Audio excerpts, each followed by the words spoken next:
Hello ಎಲ್ಲರಿಗೂ ನಮಸ್ತೆ. Welcome to my channel. ಇದು ನನ್ನ ಫಸ್ಟ್ ವಿಡಿಯೋ ಆಗಿರ್ತೈತಿ. ಪ್ಲೀಸ್ ಸಪೋರ್ಟ್ ಮಾಡಿ, ಹಾಗೆ ಸಬ್ಸ್ಕ್ರೈಬ್ ಮಾಡ್ಕೊಳ್ಳೋದನ್ನ ಮರಿಬೇಡಿ. ಹಾಗೆ ಬ್ಯಾಡ್ ಕಮೆಂಟ್ಸ್ನ ಮಾಡೋಕ್ಕೆ ಹೋಗಬೇಡಿ. ಇವತ್ತಿನ ದಿನ ನಾನು ನಿಮ್ಗೆ ಏನು ಹೇಳಬೇಕು ಅಂತ ಅಂದ್ಕೊಂಡಿದ್ದೀನಿ ಅಂದರೆ ಥೈರಾಯ್ಡ್ ಅನ್ನೋದು ಒಂದು ಸಾಮಾನ್ಯ ಸಮಸ್ಯೆ ಆಗಿದೆ ಈಗಿನ ಹೆಣ್ಮಕ್ಳಿಗೆ. ಚಿಕ್ಕ ಚಿಕ್ಕ ಏಜಿಗೆ ಥೈರಾಯ್ಡ್ ಬರೋದು, ಇದು ಮಾಡೋದು, ಯಾವ ಥರ ನಾವು ಇರಬೇಕು, ಅದರಲ್ಲೂ ಬೇರೆ ಹೆಣ್ಮಕ್ಳು ಮನೆ ಕೆಲಸ ಮಾಡೋರಿಗೆ ತುಂಬ ಟೆನ್ಷನ್ ಇರುತ್ತೆ. ಮಕ್ಳಿಗೆ ಸ್ಕೂಲ್ ಕಳ್ಸೋದಾಗಿರ್ಬೋದು. ಹಾಗೆ ಯಾರಾದರೂ ಏನಾದರೂ ಅಂದರೆ ತುಂಬ ತಲೆ ಕೆಡ್ಸ್ಕೊಂಡ್ಬಿಡ್ತಾರೆ. ಅಯ್ಯೋ ನಂಗೆ ಯಾರಿಗೆ ಆಗಲಿ ಈ ಥರ ಒಂದು ಸಮಸ್ಯೆ ಇದೆ ಅಂದರೆ, ಓ ನಂಗೆ ದೊಡ್ಡ ಕಾಯಿಲೆ ಬಂದ್ಬಿಟ್ಟಿದೆ, ಅಯ್ಯೋ ದೇವ್ರೆ ಏನೋ ಅನ್ನೋ ಥರ ಒಂಥರ ತುಂಬಾ ಸೈಲೆಂಟಾಗಿ ಇದ್ಬಿಡ್ತಾರೆ. ಇದರಿಂದನೇ ಪ್ರಾಬ್ಲಮ್ಮು. ಕಾಯಿಲೆ ಅಂದರೆ ಒಂದು ದೊಡ್ಡ ಸಮಸ್ಯೆ ಅಂತ ನಾವು ಅಂದ್ಕೊಂಡ್ಬಿಡ್ತೀವಿ. ಅದನ್ನ ಹೆಂಗೆ ಗುಣಪಡಿಸೋದು ಅದು ನಮ್ಮ ಕೈಯಲ್ಲೇ ಇರುತ್ತೆ. ಯಾವ ಥರ ಅಂದರೆ ತುಂಬಾ ಟೆನ್ಷನ್ ಮಾಡ್ಕೋಬಾರ್ದು. ಮತ್ತು ಅದಕ್ಕೋಸ್ಕರ ಎಲ್ಲದಕ್ಕೂ ಟೆನ್ಷನ್ ಮಾಡ್ಕೊಳೋದಾಯಿತು, ಬೇಜಾರು ಮಾಡ್ಕೊಳೋದಾಯಿತು, ಇದನ್ನೆಲ್ಲ ಬಿಟ್ಟರೆ ನಮಗೆ ಕಾಯಿಲೆ ಇದೆ ಅನ್ನೋದೇ ನಾವು ಮರ್ತ್ಬಿಡ್ತೀವಿ. ಅದಕ್ಕೋಸ್ಕರ ಈ ಕಾಯಿಲೆಗೆ ಯಾವುದೇ ಥೈರಾಯ್ಡ್ ಇರಲಿ, ಆ ಥೈರಾಯ್ಡ್ ಹೆಂಗೆ ಗುಣಮುಖ ಮಾಡ್ಕೋಬೇಕಂದ್ರೆ ಮನೆಯಲ್ಲೇ ಇರುವ ಪದಾರ್ಥಗಳನ್ನು ಯೂಸ್ ಮಾಡಿಕೊಂಡು ನಾವು ಹೆಂಗೆ ಥೈರಾಯ್ಡ್ನ ಗುಣಪಡಿಸ್ಬೋದು ಅಂತ ನಾನು ನಿಮಗೆ ತಿಳಿಸ್ಕೊಡ್ತೀನಿ. ಬನ್ನಿ.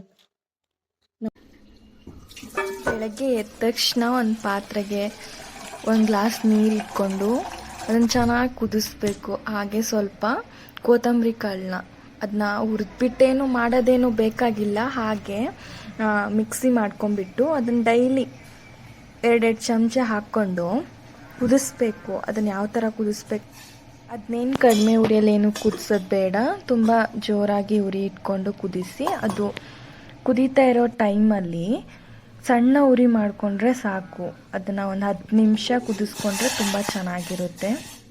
ಇನ್ನೂ ಬೇಕಾದರೆ ರಾತ್ರಿ ಟೈಮು ಧನಿಯಾಕಾಳನ್ನ ನೆನೆಸ್ಬಿಟ್ಟು ಅದನ್ನು ಕುದಿಸಿ ಕುಡಿಯೋದ್ರಿಂದನೂ ಒಳ್ಳೆಯದು. ಬಟ್ ಆ ಥರ ಕುಡಿಯೋಕ್ಕೆ ಸ್ವಲ್ಪ ಅದು ಒಗರು ಅನ್ನಿಸ್ಬೋದು, ಒಂಥರ ವಾಸನೆ ಬರ್ಬೋದು.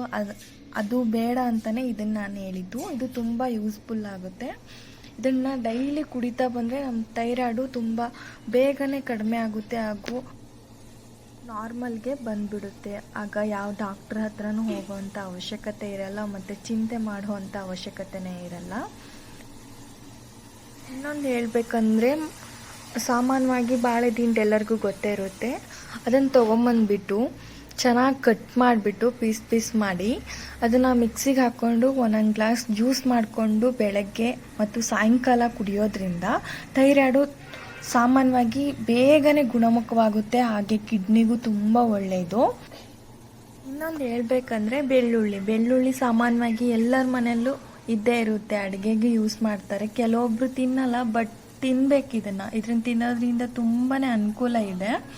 ಹಾಗೆ ಇದನ್ನು ಡೈಲಿ ಥೈರಾಯ್ಡ್ ಇರೋರು 4 ಪೀಸು ಅದರಲ್ಲಿ ಡೈಲಿ ಸಾಯಂಕಾಲ ಬೆಳೆ ತಿಂದರೆ ಥೈರಾಯ್ಡು ನಾರ್ಮಲ್ಗೆ ಬಂದುಬಿಡುತ್ತೆ. ಇದರಿಂದನೂ ತುಂಬ ಅನುಕೂಲ ಇದೆ.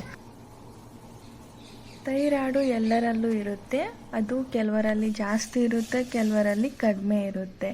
ಇದು ಯಾಕೆ ಹಿಂಗಾಗುತ್ತೆ ಅಂದರೆ, ನಾವು ತಿನ್ನುವಂಥ ಫುಡ್ ಇರ್ಬೋದು, ನಾವು ಮಾಡುವಂಥ ಯೋಚನೆ ಇರ್ಬೋದು, ಮತ್ತು ಚಿಂತೆ ಮಾಡಿದರೆ ಚಿತೆಕ್ಕೂ ಸೇರ್ಬೋದು ಅಂತಾರಲ್ಲ, ಅದಕ್ಕೆ ಚಿಂತೆನ ಕಡಿಮೆ ಮಾಡಿ ಯಾವ ಕಾಯಿಲೆನೂ ನಮ್ಮ ಹತ್ರ ಬರೋದಿಲ್ಲ. ಓಕೆ, ಏನಿದೆ ಜೀವನದಲ್ಲಿ ಆರೋಗ್ಯನೇ ಅಲ್ವಾ ಮುಖ್ಯ. 2 ನಿಮಿಷ ಬಿಟ್ಟು ಸೋಸಿಬಿಟ್ಟು ನಾವು ಕುಡಿಬೋದು, ತುಂಬ ಚೆನ್ನಾಗಿರುತ್ತೆ. Thank you.